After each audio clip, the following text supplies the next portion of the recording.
හෙට දිනේ පළාත් පාලන ආයතන ඡන්ද විමසීම පැවැත්වීමට නියමිත සියලුම ඡන්ද මධ්‍යස්ථානවලට මේ වන විට ජ්‍යෙෂ්ඨ ඡන්ද ස්ථානාධිපතිවරුන් ඡන්ද පත්‍රිකා, ඡන්ද පෙට්ටි සහ බඩු බාහිර ආදිය රැගෙන ළඟා වී තිබෙන බව සියලුම තේරීම් බාණ්‍යධාරීන් මැතිවරණ කොමිසම සභාවට වාර්තා කර තිබෙනවා.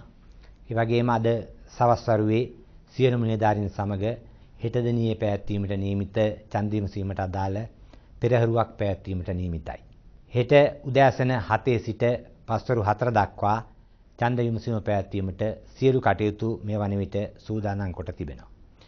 ඡන්ද දායකයන්ගෙන් විශේෂයෙන්ම ඉල්ලා සිටීමට තිබෙන්නේ හෙට උදෑසන කල්වේල ඇතුව ඡන්ද පොළවල් වලට යන ලෙසත් ඒ යන විට අනිවාර්යයෙන්ම දැනට වළංගු අනන්‍යතා ලේඛනයක් ඡන්ද පොළට රැගෙන යන ලෙසත් යම් අයෙකුට මේ දක්වාම නිල ඡන්ද දැන්වීම පත්‍රිකාව නැත්නම් පෝල් කාඩ් එක ලැබිලා නැත්නම් කිසිදු ගැටලුවක් නැහැ.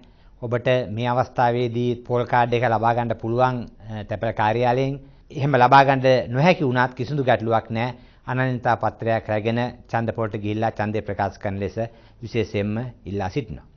ඡන්ද පොළට යන විට කිසිදු හේතුවක් නිසා ජංගම දුරකථන ඒ වගේම අවි ආයුධ රැගෙන යාමට හැකියාවක් නැහැ. ඒ වගේම ඡන්ද පොළ තුලදී ඡායාරූප ගැනීම, වීඩියෝ කිරීම, ඊට පස්සේ ඒ ඡායාරූප සමාජ මාධ්‍යාලවල ප්‍රදර්ශනය කිරීම සම්පූර්ණයෙන්ම තහනම්.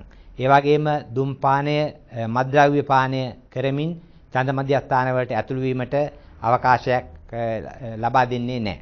ඒ වගේම මම කලින් සඳහන් කර ඇති ආකාරයට ඔබට ලැබෙන ඡන්ද පත්‍රිකාවේ තිබෙන දේශපාලන පක්ෂ හෝ ස්වාධීන කණ්ඩායම් වල සලකුණට ඉදිරියෙන් තියෙන හිස් කොටුවේ එකම එක කතරයක් යොදා ඔබේ ඡන්දය පාවිච්චි කරන්න ඉල්ලා සිටිනවා. ඒ වගේම ඡන්දය පාවිච්චි කිරීමෙන් පසුව ඡන්ද පොළවල් අවට ගැවසීමකින් තොරව ඔබේ නිවස වලට වී සාමාන්‍ය කටයුතු ලියදෙන ලෙස විශේෂයෙන් ඉල්ලා සිටිනවා.